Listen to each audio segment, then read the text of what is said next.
मैं तुम्हारे बिना खाना नहीं खाऊंगी। देखो तुम परेशान मत हो, तुम खाना खा के सो जाओ, मुझे घर आने में वक्त लग सकता है। क्या बात है आकाश, तुम्हारी आवाज, कोई परेशानी है क्या? नहीं, ऐसी कोई बात नहीं।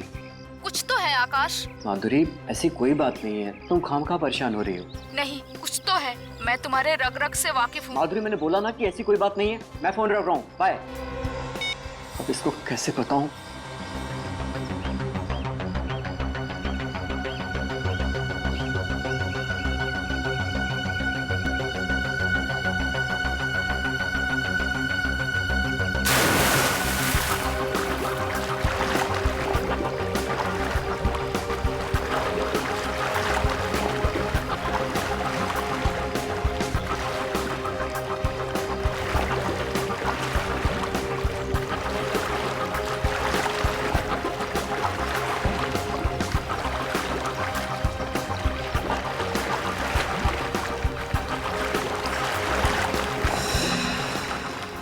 क्या हो रहा है?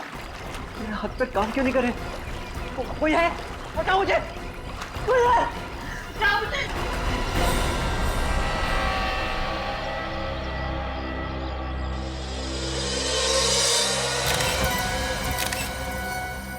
ये सब कैसे हो गया? संभालिए अपने आप को। मुझे तो पहले ही पता था सर, ये कुछ ना कुछ गड़बड़ जरूर है। अगर मैं यहाँ पहले आ गई होती तो आकाश जिंदा होता। क्या मतलब? सर, आकाश के मरने से पहले मेरी उससे फोन पे बात हुई थी। उसकी आवाज से लग रहा था जैसे वो किसी चीज को लेकर बहुत परेशान है। आकाश ने आपको बताया नहीं कि ये किस बात को लेकर परेशान था? नहीं सर, मैंने इनसे पूछने की बहुत कोशिश की, लेकिन इन्होंने मुझे कुछ नहीं बताया सर। और सर, सबसे अजीब बात तो ये है कि आकाश कोई मामूली स्विमर नहीं था, स्टेट लेवल का स्विमर था। क्या? स्टेट लेवल का स्विमर था ये? हाँ सर, उसने बहुत सारे मेडल्स भी जीते थे। सर, इसीलिए उनके आसपास कोई गार्ड नहीं था। तो सर फिर इस आकाश की मौत हुई कैसे? मैं भी वही सोच रहा हूँ। ये आकाश स्टेट लेवल का एक्सपर्ट स्विमर था, तो पानी में डूब के कैसे मर गया? पहले ये पता करना होगा कि इसकी परेशानी की वजह क्या थी।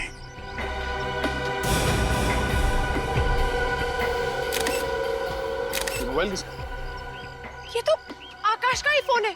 निखिल, तो देखो, देखते हैं इसके मोबाइल से कुछ पता चलता है क्या।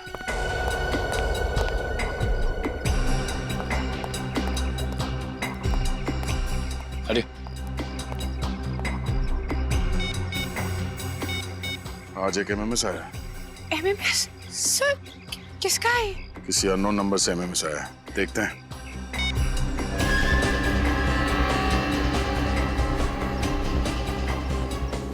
अरे सर, ये जो आदमी डूब रहा है, ये आकाश ही है। हाँ? सर, अगर आकाश की परेशानी की वजह ये एमएमएस है, तो जिस वक्त उसे ये एमएमएस मिला उस वक्त तो ये जिंदा था। फिर ये एमएमएस शूट कैसे हुआ होगा? ये चेहरा आकाश का दिख तो रहा है, और मुझे लगता है ये आकाश है नहीं।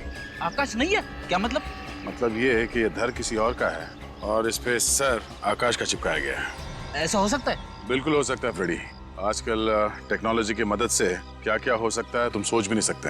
एक काम करो, पता करो ये नंबर किसका है। अच्छा, ये आकाश जब स्विमिंग पूल पर आया उसके बाद कोई यहाँ पर आया था? नहीं सर, कोई नहीं आया था। ठीक है।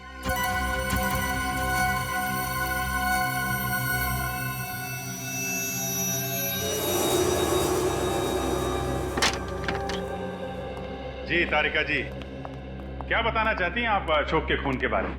भाई साहब, ये तारिका जी नहीं, मैं बताऊंगा। सर, मैं तारिका जी से बात कर रहा हूँ, आप बीच में घुसे चले आ रहे हैं। मैं बीच में इसलिए घुसा चला आ रहा हूँ क्योंकि रिपोर्ट मेरे पास है, इसलिए मैं बताऊंगा। अच्छा, रिपोर्ट आपके पास है? जी, अब बताइए, आपको रिपोर्ट से मतलब है या तारिका जी से मतलब है? मतलब तो तारिका जी से ही है, रिपोर्ट आप बता दीजिए। ठीक है, तारिका जी से पूछ। अरे सर, एक मिनट, आप तो गुस्सा हो गए सर। प्लीज रिपोर्ट बता दीजिए, एसीपी साहब इंतजार कर रहे हैं। इस आकाश के खून में एलएसडी मिला है। सर, वही एलएसडी जो एक ड्रग है। आश्रय, लाइसर्जिक एसिड डाइथाइलामाइड एक बहुत ही खतरनाक किस्म का ड्रग है, जिसे लेने से इंसान एक अलग ही काल्पनिक दुनिया में पहुंच जाता है। हैलुसिनेशंस होने लगते हैं उससे। न सिर्फ हैलुसिनेशन होता है बल्कि उसका ब्लड प्रेशर भी बढ़ जाता है, उसका दिमाग सुन्न हो जाता है, वो रोजमर्रा की डेली रूटीन की चीजें भी ढंग से नहीं कर पाता है। उसे दरअसल समझ में नहीं आता है कि उसके आसपास हो क्या रहा है। मतलब ये ड्रग लेने के बाद अगर कोई स्विमिंग करने जाए, फिर चाहे वो कितना ही अच्छा स्विमर क्यों ना हो, डूब के मर जाएगा। एग्जैक्टली अभिजीत, इसीलिए ये आदमी डूब करके मर गया। इसके खून में हमें बहुत ज्यादा मात्रा में LSD मिला है।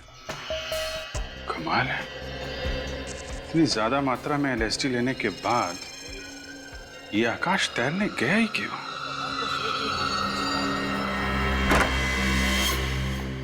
समझ में नहीं आ रहा है कि ये लोग नशे के चक्कर में फंस कैसे जाते हैं। 2 पल के नशे के चक्कर में आकाश ने अपनी जिंदगी गंवा दी और अपने परिवार वालों का भविष्य अंधेरे में धकेल दिया। सर फिर भी अभिजीत, मुझे लगता है कि आकाश ने वो ड्रग नहीं लिया था, उसे ड्रग दिया गया था। ड्रग दिया गया था ताकि जब वो स्विमिंग करने जाए तो डूबकर मर जाएगा। सर ये काम जरूर उसी का होगा जिसने आकाश के मोबाइल पे वो वीडियो भेजा था। विनीत, क्या पता चला MMS के बारे में? सर निखिल गया है मोबाइल कंपनी पता करने के लिए। अभिजीत, मुझे तो लगता है जिसने भी आकाश को ये MMS भेजा ना, वो ना सिर्फ उसे डराना चाहता था, बल्कि ये बताना चाहता था कि आकाश देख, मैं तेरे साथ ये करूंगा। और फिर वैसे ही किया, उसे डुबो के मार दिया। हाँ निखिल, उस नंबर का पता चल गया? किसका नंबर है वो? ओके सर, उस नंबर का पता चल गया जिससे आकाश को वो MMS भेजा गया था। किसका नंबर है वो? सर कोई स्मिता कुमार है, वो ND नगर में रहती है। ND नगर? अभिजीत, तुम आकाश के घर जाओ और पता लगाओ कि किसने आकाश को ड्रग्स दिया और कैसे दिया। Okay sir. और मैं और विनीत हम स्मिता कुमार के घर जाते हैं। स्मिता कुमार।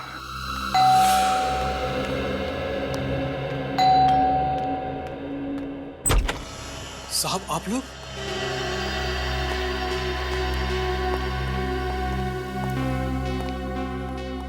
माधुरी जी, आपने हमें बताया क्यों नहीं? आपके हस्बैंड ड्रग्स लेते थे, LSD। आकाश ड्रग्स लेते थे? आप तो ऐसे चौंक रही हैं जैसे आपको इसके बारे में कुछ पता ही नहीं। क्या कह रहे हैं सर? आकाश तो सिगरेट और शराब के नाम से भी नफरत करते थे, और आप लोग कह रहे हैं कि आकाश ड्रग्स लेते थे? सचिन, पंकज, चेक करो घर। देखिए सब, देखिए, हम सिर्फ वही कह रहे हैं जो हमें फोरेंसिक रिपोर्ट ने बताया है। LSD वजह है आपके पति के पानी में डूब के मरने की, वरना इतने एक्सपर्ट स्विमर थे आपके हस्बैंड, बिना किसी वजह के स्विमिंग पूल में तो डूब नहीं सकते।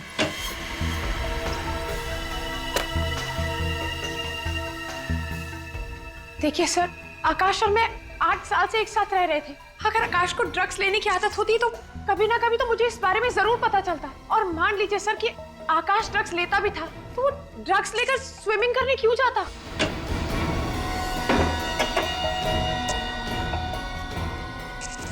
तो आप ये कहना चाहती हैं कि किसी और ने आकाश को ड्रग्स दी, शायद खाने पीने की चीजें मिला के, धोखे से? ऐसा हो सकता है सर, पर ऐसा कौन करेगा? जहाँ तक मुझे पता है सर, आकाश की किसी से भी कोई दुश्मनी नहीं थी। दुश्मनी तो थी माधुरी जी, वरना कोई धमकी भरा MMS क्यों भेजता आकाश को?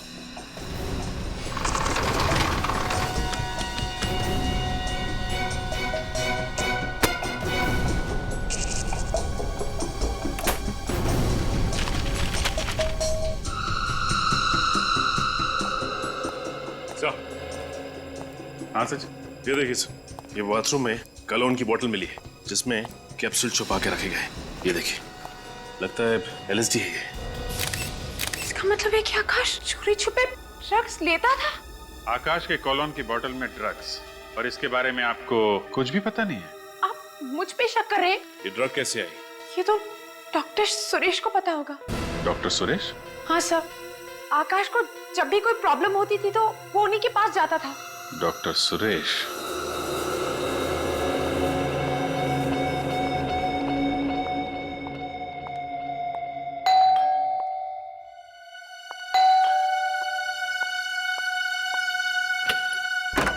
जी कहिए।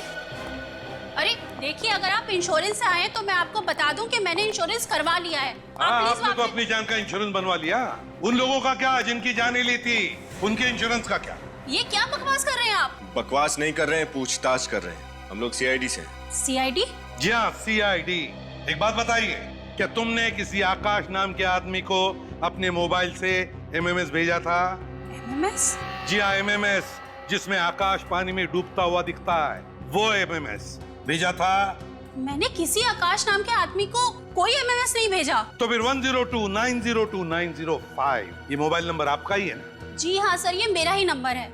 लेकिन मैं आपको एक बात बता दूं कि मेरा फोन तो कल ही चोरी हो गया था। फोन चोरी हो गया था इनका, बहाना अच्छा है। सर ये कोई बहाना नहीं है। अच्छा आप 1 मिनट रुकिए।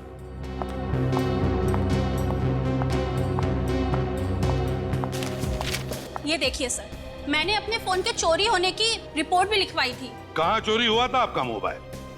सर आकांक्षा मॉल के पार्किंग लॉट से। अगर आपका फोन चोरी हो गया था तो आपने मोबाइल कंपनी से कहकर अपना सिम ब्लॉक क्यों नहीं करवाया? मैंने उनको सिम ब्लॉक करने के लिए बोला था, लेकिन पता नहीं उन्हें इतना टाइम क्यों लगा। पता नहीं इतना टाइम क्यों लग गया, क्या करेगी बेचारी। खैर जरा बताइए, आपका ये मोबाइल चोरी हुआ कैसे, जरा हम भी तो सुने। सर मैं आकांक्षा मॉल के पार्किंग लॉट में फोन पर बात कर रही थी, तभी एक आदमी अचानक पीछे से बाइक पर आया और मेरा फोन चोरी करके भाग गया। अचानक मोटरसाइकिल पर आया और उसने आपका फोन छीन लिया और भाग गया, तो फिर आपको कुछ न कुछ तो याद होगा ही। उस आदमी का चेहरा या फिर मोटरसाइकिल का नंबर या फिर किस तरह की मोटरसाइकिल थी या फिर कोई खास बात, कुछ तो याद होगा। सर हाँ? मुझे सिर्फ इतना याद है कि वो एक लाल रंग की स्नोडेन बाइक पर था और उसकी बाइक की टंकी पर एक जलती हुई खोपड़ी का स्टिकर लगा हुआ था। आकांक्षा मॉल का पार्किंग लॉट, लाल रंग की स्नोडिल बाइक और उसकी टंकी पर जलते हुए खोपड़ी का स्टिकर। डॉक्टर सुरेश। जी हाँ, कहिए। हम लोग सीआईडी से हैं। लेकिन सीआईडी वालों का हमारे क्लिनिक में क्या काम? आकाश आपका ही पेशेंट था? आकाश वो स्विमर? जी हाँ, वो स्विमर, उसकी मौत हो गई। आकाश की मौत हो गई? मगर कैसे? पानी में डूबने से। मगर आकाश तो बहुत अच्छा स्विमर था और उसको बहुत सारे स्विमिंग के मेडल मिले हुए थे, भला उसकी पानी में डूबने से कैसे मौत हो सकती है? वो इसलिए कि जब वो पानी में डूब रहा था तो एलएसडी नशे की चपेट में था। आकाश और नशा? मुझे तो यकीन ही नहीं हो रहा। अगर आकाश नशा कर रहा होता तो हमें उसके routine test, urine test, blood test में पता लग गया होता। आकाश ने कभी भी किसी प्रकार का कोई नशा नहीं किया है। अच्छा, आकाश के घर से हमें ये कैप्सूल मिले। ये कैप्सूल तो मैंने ही उसे दिए थे। आपने? तो ये कैप्सूल एलएसडी के नहीं है? लेकिन एक मिनट, ये बिल्कुल वैसे ही कैप्सूल हैं जो मैंने आकाश को दिए थे। मतलब ये एलएसडी की कैप्सूल है? ये एलएसडी का कैप्सूल है। मगर आपने किस लिए कैप्सूल दिए थे आकाश को? क्या बीमारी थी उसे? आकाश को बाइपोलर डिसऑर्डर था। बाइपोलर डिसऑर्डर था उसे? जी, आप लोगों को तो मालूम होगा, इस बीमारी में मरीजों को बहुत सारे मूड स्विंग होते हैं। मूड स्विंग्स मतलब वो अचानक से हंसने लग जाते हैं और फिर अचानक से रोने लग जाते हैं? हाँ, कुछ ऐसा ही। जब वो उदास होते हैं तो डिप्रेशन में चले जाते हैं और जब खुश होते हैं तो इतना खुश हो जाते हैं कि खुशी से फूले नहीं समाते। इसीलिए आकाश के मूड को काबू में रखने के लिए हमने वो वाले मूड स्टेबलाइजर के कैप्सूल दिए थे। और किसी ने उन कैप्सूल्स की जगह ये एलएसडी वाले कैप्सूल्स रख दिए। और ये काम आकाश के कोई करीबी ही कर सकता है, और उसके सबसे करीब उसकी बीवी माधुरी है।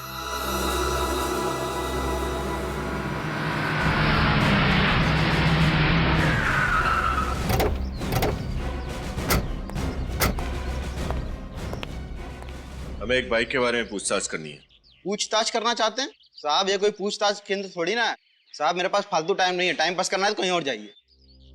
सीआईडी का नाम सुना है कभी? माफ कीजिएगा साहब, गलती हो गई। तब बताओ, कल दोपहर को 1 बजे एक आदमी आया था बाइक पर, उसने एक औरत का मोबाइल चुराया और फिर भाग गया। वो कुछ याद आता है? लाल कलर की स्नोडिल बाइक थी और उसकी टंकी पर एक स्टिकर लगा हुआ था जली हुई खोपड़ी का। हाँ साहब, याद आया साहब। मैंने मेम साहब के साथ उस बाइक वाले का पीछा करने की कोशिश की थी, लेकिन साहब वो भाग निकला। उस आदमी का चेहरा देखा तुमने? कुछ याद है उसके बारे में? साहब उसने हेलमेट पहन रखी थी, इसलिए मैं चेहरा नहीं देख पाया। उसे गाड़ी का नंबर तो नोट करके रखा होगा? हाँ साहब, नंबर है। बताओ जल्दी। कल दोपहर को 1 बजे साहब ये रहा, ये ATZ BT 0197। ATZ BT 0197। RTO को फोन करो, उनसे कहो यहाँ पर भी एक बाइक दिखे या मिले तो तुरंत हमें इन्फॉर्म करने के लिए। सर आप पहले भी तो घर की तलाशी ले चुके हैं, दोबारा क्यों लेनी है तलाशी? माधुरी जी, आपको मालूम था कि आकाश को बाइपोलर डिसऑर्डर की बीमारी थी? आकाश को बाइपोलर डिसऑर्डर था। जी हाँ, डॉक्टर सुरेश ने हमें सब कुछ बता दिया है। मगर सर, अगर आकाश को बाइपोलर डिसऑर्डर था तो उसने मुझे बताया क्यों नहीं, छुपाया क्यों मुझसे? पीछे ही चिपका रहेगा क्या? जरा वहां जा। आजा, घुस जा इसमें, घुस जा इसके अंदर, पीछे हट।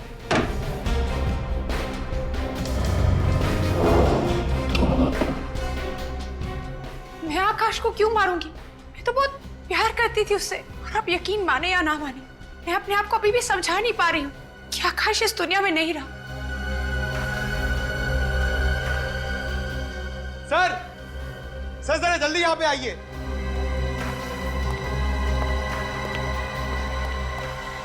हाँ पंकज। सर ये देखिए, इस घड़ी के ऊपर एक कैमरा छुपा के रखा हुआ है। ओह, ये कैमरा सीधे बाथरूम पे नजर रख रहा है। हाँ सर, और ये आकाश जब बाथरूम का दरवाजा खोलकर अपनी दवा खाने जाता था तो ये कैमरा वहां से सब कुछ रिकॉर्ड करता होगा, और इसी बात का फायदा उठाकर खूनी ने उसकी दवाओं से वो LSD के कैप्सूल्स बदल दिए जो कि दिखने में बिल्कुल वैसे ही दिखते थे। माधुरी जी, अब आप कहेंगे कि आपको इस कैमरे के बारे में भी कुछ नहीं मालूम। प्लीज मेरी बात का यकीन कीजिए, मुझे नहीं पता सर कि ये कैमरा यहाँ पर कैसे आया। तुम्हें मालूम है? नहीं साहब, इसके बारे में मुझे भी कुछ नहीं मालूम। अच्छा पंकज, कैमरा निकाल लो, पता करते हैं ये कैमरा कहां से खरीदा गया और किसने खरीदा।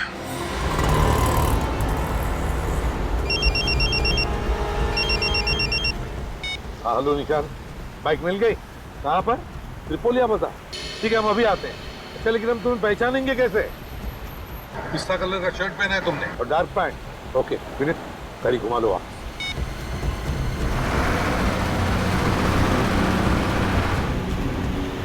त्रिपोलिया बाजार यहीं कहीं आसपास ही होना चाहिए।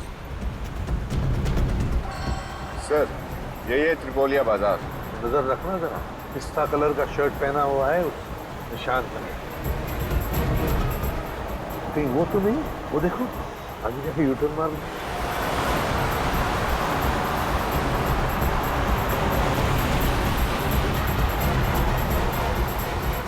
निशान,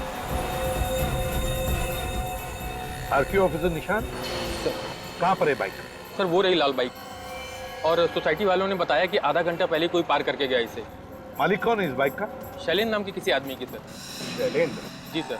सर पिछले हफ्ते ये बाइक चोरी हुई है। एक हफ्ते पहले बाइक चोरी की गई है। ठीक है निशान, thank you very much, good work. जा सकते हैं। Thank you. विनीत बड़ा चालाक है ये। उसने बाइक चुराई, फिर मोबाइल चुराया, दोनों अलग अलग लोगों का, ताकि उस तक कोई पहुंच न सके। Yes sir. आधे घंटे पहले यहाँ आया है वो, गया कहाँ होगा? ज्यादा दूर नहीं गया होगा। तेरा मैप निकाल, देखे तो सही है त्रिपोलिया बाजार है क्या? हम इस वक्त यहाँ है। एक तरफ तो पूरा रेसिडेंशियल एरिया है और इस तरफ सारे ऑफिसेज हैं। सर, ये अंदाजा लगाना बहुत ही मुश्किल होगा कि आदमी किधर गया है। हम कहीं जाने वाले नहीं है उसे ढूंढने के लिए। हम यहीं पर रुके रहेंगे, यहीं पर इंतजार करेंगे उसका। जरूर आएगा वो अपनी बाइक लेने के लिए, आएगा जरूर। एक्सक्यूज मी, आप जरा ये कैमरा देखिए, ये आपने बेचा है?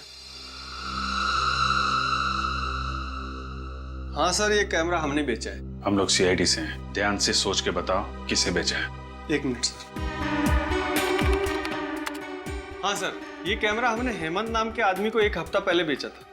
ये हेमंत का नंबर और पता तो होगा तुम्हारे पास? नहीं सर, वो तो नहीं है। आप सिक्योरिटी सिस्टम बेचते हैं और आपके पास उस इंसान का कोई रिकॉर्ड नहीं है? वो सर वो। अच्छा ये बताओ, उसने पैसे कैसे दिए थे? क्रेडिट कार्ड से या फिर कैश? सर पेमेंट तो उन्होंने कैश से ही दिया था। कैश? दिखने में कैसा था? सर हाँ सर, थोड़ा थोड़ा याद है। अरे यार, आप सिक्योरिटी सिस्टम्स बेचते हैं और आप ही के पास सिक्योरिटी कैमरा नहीं लगा हुआ है। आपका सुझाव तो अच्छा है, मैं बहुत जल्दी लगवा लूंगा। सुझाव का क्या करोगे? हेमंत को जो करना था वो करके चला गया। पंकज, हो गया? एक बात बताओ, वो आदमी कैसे आया था यहाँ पे? किसी के साथ आया था, अकेले आया था? क्या बात कर रहा था यहाँ पे? किसी से फोन पे बात कर रहा था? कुछ भी याद है उसके बारे में?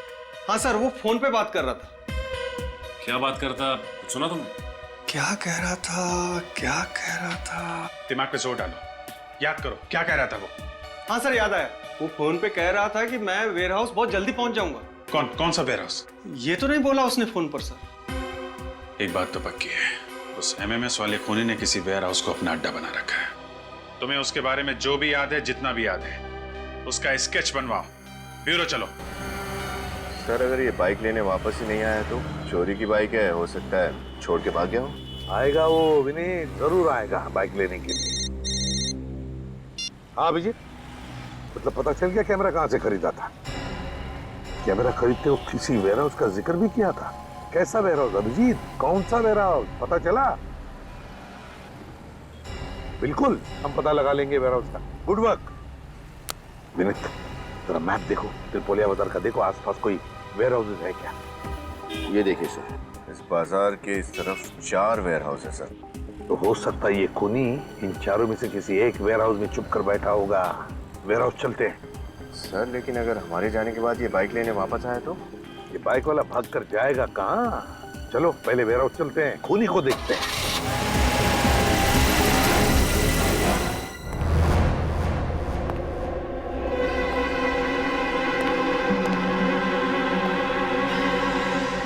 पहले 3 वेयर हाउसेस में तो कोई गड़बड़ नहीं थी। पता नहीं क्यों मुझे ऐसे लगता है कि खूनी इसी वेयर हाउस में मिलेगा।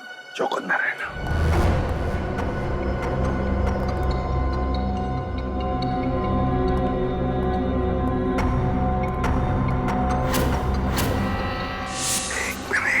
ये देखो पैरों के निशान।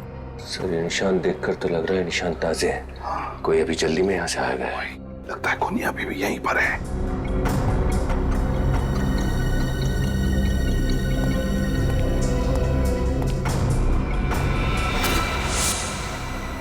लैपटॉप, और फिर यहाँ पर कोई भी नहीं। ये भाग तो नहीं गया? लैपटॉप खोलो और देखो, देखो क्या है लैपटॉप पर।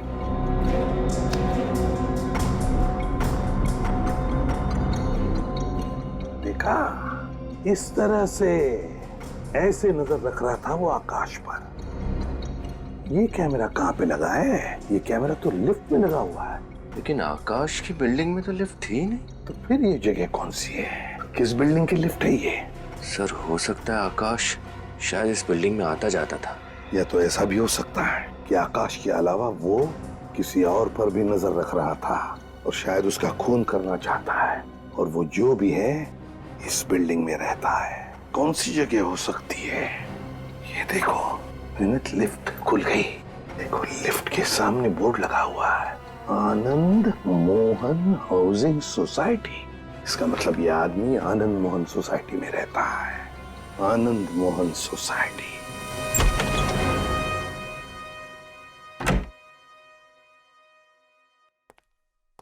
हाय। हाय। एमएमएस? ये किसने भेजा? अननोन नंबर लग रहा है, देखते हैं। ये क्या है? ये लिफ्ट के अंदर कौन जा रहा है?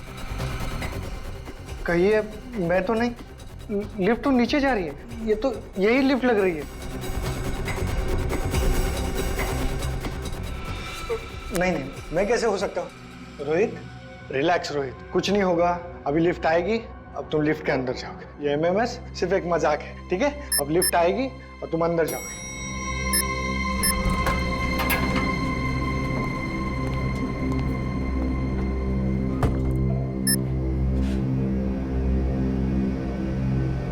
मैं तो खामखा डर रहा था, कुछ नहीं हुआ। ये क्या हो रहा है? बचाओ! ये तो ऐसे हो रहा है जैसे कुछ एमएमएस में दिखा था। बचाओ! कोई है? कोई है? लिफ्ट चला! बचाओ! कोई है? लिफ्ट चला!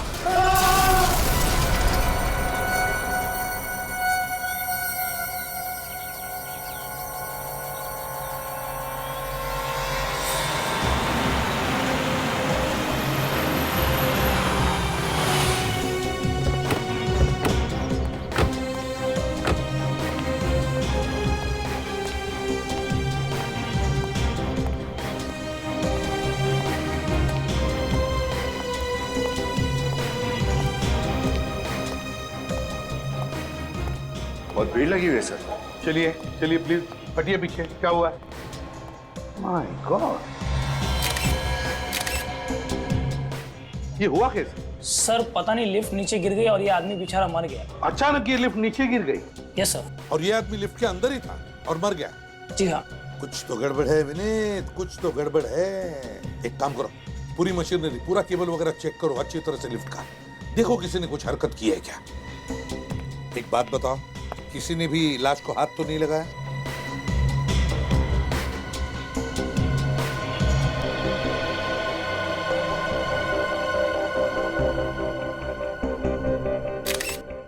तो Rohit Kumar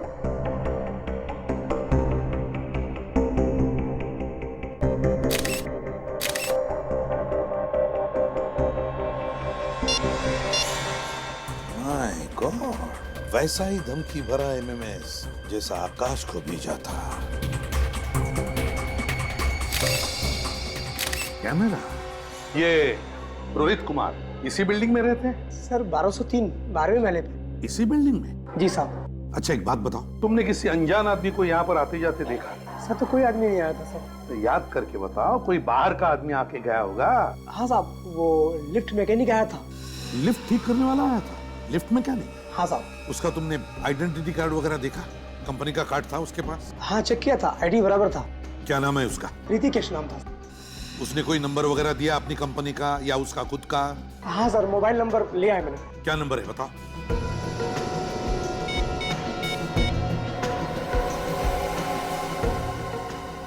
damn it, phone उठा नहीं रहा है। जरूर गलत नंबर दिया होगा। सर। हाँ सर, ये लिफ्ट अपने आप नीचे नहीं गिरी, इसके साथ छेड़खानी हुई है। यही शक था मुझे। लिफ्ट मैकेनिक बनकर आया था।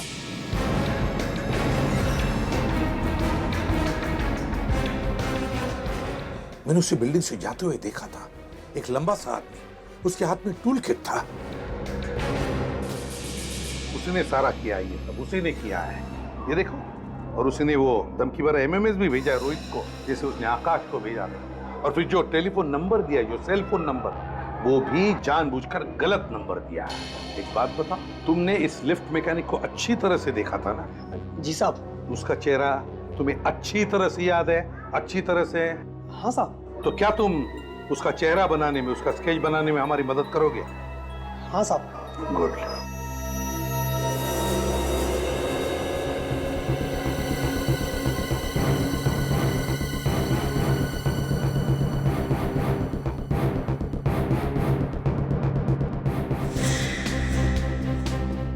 स्केच तैयार हुआ? सर एक लगभग रेडी है, दूसरा तैयार हो रहा है। एक बार दोनों स्केच बन जाए सर, पता चल जाएगा ये दोनों खून आपस में जुड़े हुए हैं या नहीं। है, कनेक्शन है। पहले रोहित और आकाश को एमएमएस भेजा गया, फिर एमएमएस देखने के बाद इन दोनों का खून किया गया। आकाश को पानी में डुबो के मारा गया और रोहित को लिफ्ट में। दोनों के खून में कोई ना कोई संबंध जरूर है। रोहित और आकाश के बारे में पता लगाना चाहिए। सर श्रेया लगी हुई है, बस डिटेल्स लेके आने वाली है। सर। हाँ, दोनों स्केच तैयार हो गए सर। ये स्केच इन्होंने बनवाया और ये स्केच इन्होंने बनवाया। अभिजीत, क्या लगता है तुम्हें इन स्केचेस को देखकर?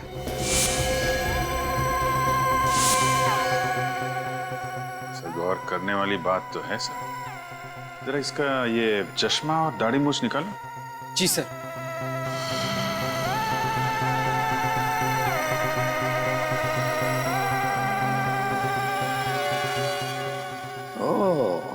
तो ये बात है कि दो अलग अलग आदमी नहीं, बल्कि एक ही आदमी है और इसी आदमी ने वो दो खून किए हैं। विनीत, हमारे क्रिमिनल रिकॉर्ड्स में देखो, देखो कुछ पता चलता है क्या इस आदमी के बारे में।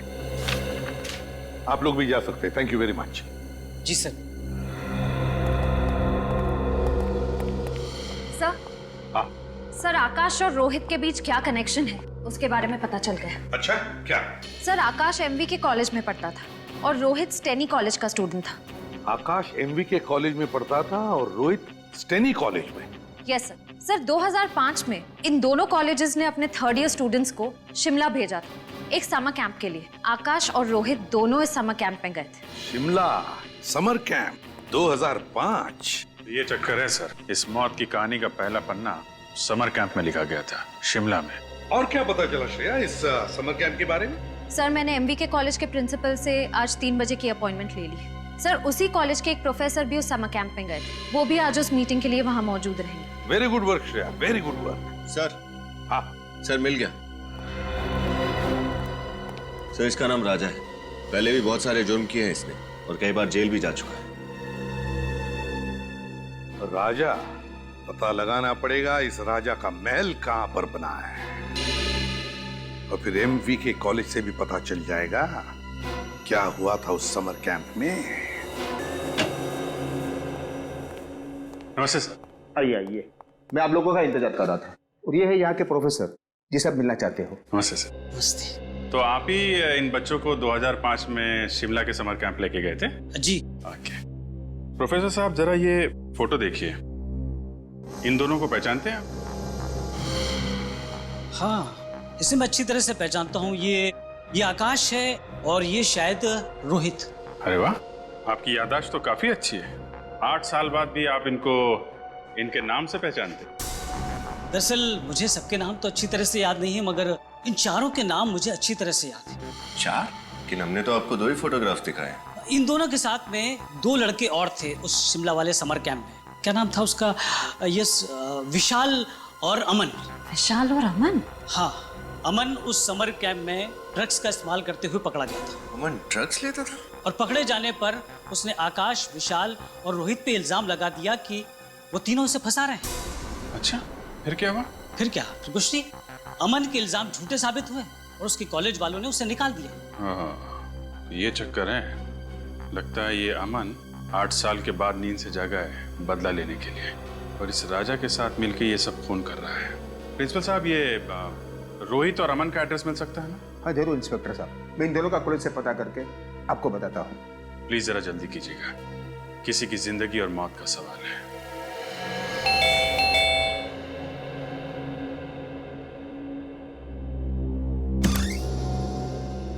जी कहिए, किससे मिलना है आपको? अमन है घर पे? आप अमन से मिलने आए हैं? जी हाँ, हम अमन के दोस्त हैं। आप झूठ बोल रहे हैं। पिछले 8 साल से अमन का कोई दोस्त नहीं है। क्या मतलब? आइए आइए मेरे साथ, इधर आइए।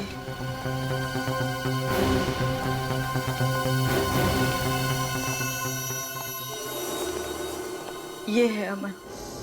ये क्या हुआ इसे? पहले आप बताइए, आप लोग कौन हैं और यहाँ क्यों आए हैं? माँ जी, हम लोग सीआईडी से हैं। एक केस की तहकीकात हमें यहाँ तक खींच लाई। CID case? क्या कह रहे हैं आप लोग? मेरी तो कुछ समझ में नहीं आ रहा। और इन सब चीजों का अमन से क्या लेना देना? 8 साल पहले अमन जिस समर कैंप में शिमला गया था, उसी समर कैंप में आकाश और रोहित नाम के 2 स्टूडेंट्स थे। उन दोनों का खून हो गया। और आपको लगता है कि ये सारे खून अमन कर रहा है?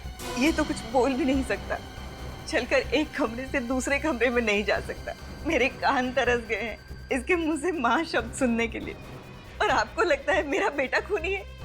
माँ जी, हम आपकी तकलीफ समझते हैं, मगर क्या आप ये बता सकती है कि इसकी ये हालत हुई कैसे? जिस समर कैंप की आप बात कर रहे हैं, वही समर कैंप मेरे बेटे के लिए अभिशाप बन गया। ड्रग्स का झूठा इल्जाम लगाकर इसे कॉलेज से निकाल दिया गया। फिर किसी दूसरी कॉलेज ने दोबारा इसे लिया नहीं।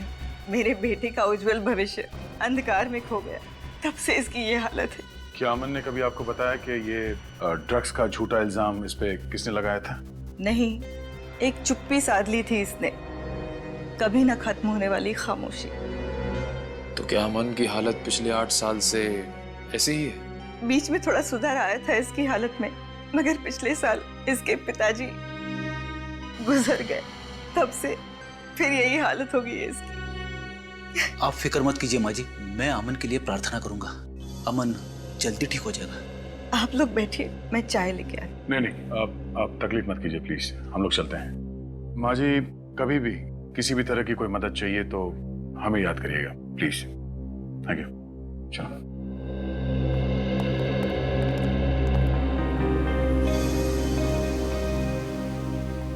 सर, अमन इस हालत में है ही नहीं कि वो किसी का खून कर सके। इसका मतलब कोई ऐसा इंसान है जो अमन की इस हालत का बदला लेना चाहता है। हाँ फ्रेडी, जरूर आकाश, रोहित और विशाल ने अमन को फंसाया होगा। इस खूनी का अगला शिकार विशाल ही होगा। पंकज, बिल बजा। बजा।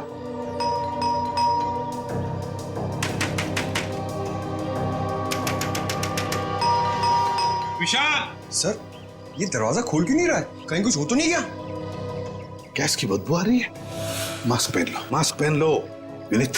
Yes sir. मस्जिद से दरवाजा खोलो। पंकज, पकड़ देखो गैस कहां से आ रही। बंद करो।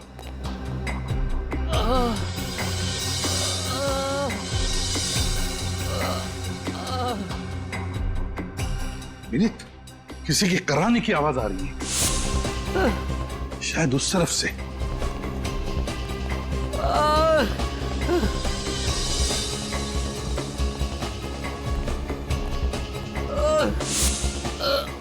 My God.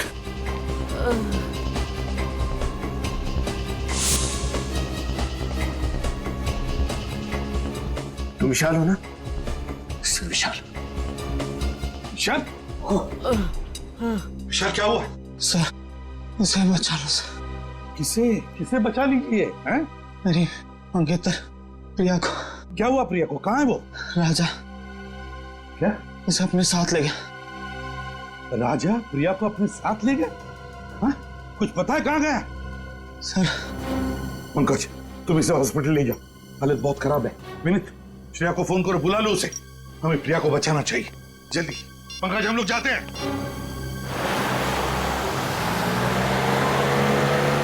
वो देखो, वहां कोई है।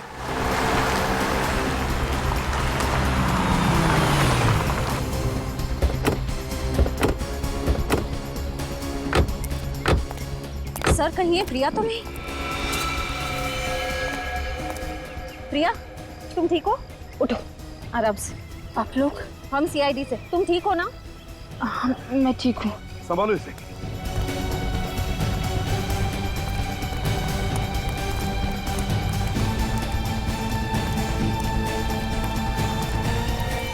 देखो देखो, ये जिंदा है क्या? सर, ये तो राजा है। राजा?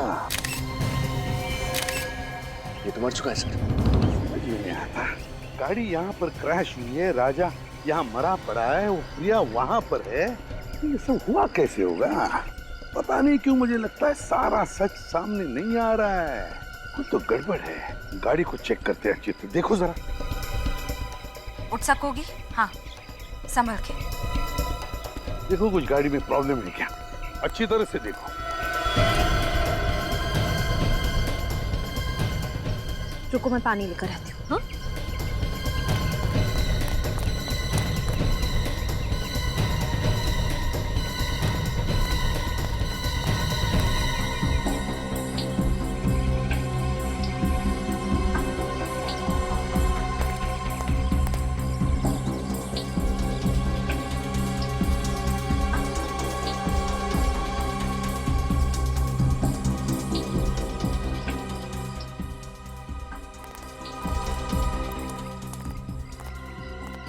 अब कैसी हो? मैं बिल्कुल ठीक हूँ सर। आप लोगों ने मेरी जान बचाई, इसका एहसान मैं जिंदगी भर नहीं भूल पाऊंगी। अरे नहीं, लेकिन ये सब हुआ कैसे? हाँ? मैं और विशाल घर पर टीवी देख रहे थे, तभी अचानक घंटी बजी। मैंने दरवाजा खोला तो ये जबरदस्ती घर के अंदर घुस आया। विशाल को मारने लगा, कहने लगा कि कोई पुराना कर्म है जिसकी सजा इसे चुकानी ही होगी। फिर क्या हुआ? फिर विशाल को अधमरा करके किचन की ओर चला गया गैस ऑन करने के लिए। फिर मुझे जबरदस्ती अपने साथ ले जाने लगा। कह रहा था कि मेरे साथ क्या करना है इसका फैसला उसका बॉस ही करेगा। जगह बॉस? मतलब राजा का कोई बॉस भी है? हाँ सर, मैं बहुत रोई, बहुत चिल्लाई। अपने आप को बचाने की मैंने बहुत कोशिश की, लेकिन ये जबरदस्ती मुझे अपने साथ ले आया। मगर एक बात समझ में नहीं आई कि ये एक्सीडेंट कैसे हुआ? मैंने भी हार नहीं मानी सर। ये ड्राइविंग सीट पर बैठा था, मैंने स्टीयरिंग व्हील इस बड़े से पत्थर की तरफ घुमा दिया। मैं गाड़ी से कूद गई, गाड़ी इस पत्थर से जा टकराई और शायद तभी इसकी मौत भी हो गई। मतलब राजा ड्राइविंग कर रहा था, फिर प्रिया ने पूरी स्टीयरिंग व्हील ऐसे घुमा दी और गाड़ी को क्रैश कर दिया। सर, राजा तो मर गया, अब उसके बॉस तक कैसे पहुंचेंगे हम? बॉस तो मिल गया विनीत, बॉस तो सामने ही है। बॉस सामने है? मतलब बॉस सामने है, सामने। विनीत सर, ये दोनों सीट देखो। ये सीट तो बहुत आगे है। हाँ, ड्राइवर की सीट बहुत ही आगे है। इसका मतलब समझ गए? विनीत, ये राजा कम से कम 6.25 फीट का आदमी है। क्या वो ड्राइविंग सीट इतनी आगे लेकर वो ड्राइविंग सीट पे बैठ सकता है? ड्राइविंग कर सकता है? ये बात तो है सर। समझ गए? समझ गया सर। आप लोग मुझ पर इल्जाम लगा रहे हैं। मैं भला विशाल पर हमला क्यों करवाऊंगी? बताता हूँ। राजा से आकाश और रोहित का खून करवाया, मगर विशाल बच गया। और अब तुमने राजा को ही मार डाला ताकि तुम तक कोई भी पहुंच ना सके। समझे? रुक! कहाँ भाग रही हो? सबको एमएमएस भेजने का बड़ा शौक है ना तुम्हें? ये रहा तुम्हारा इनाम।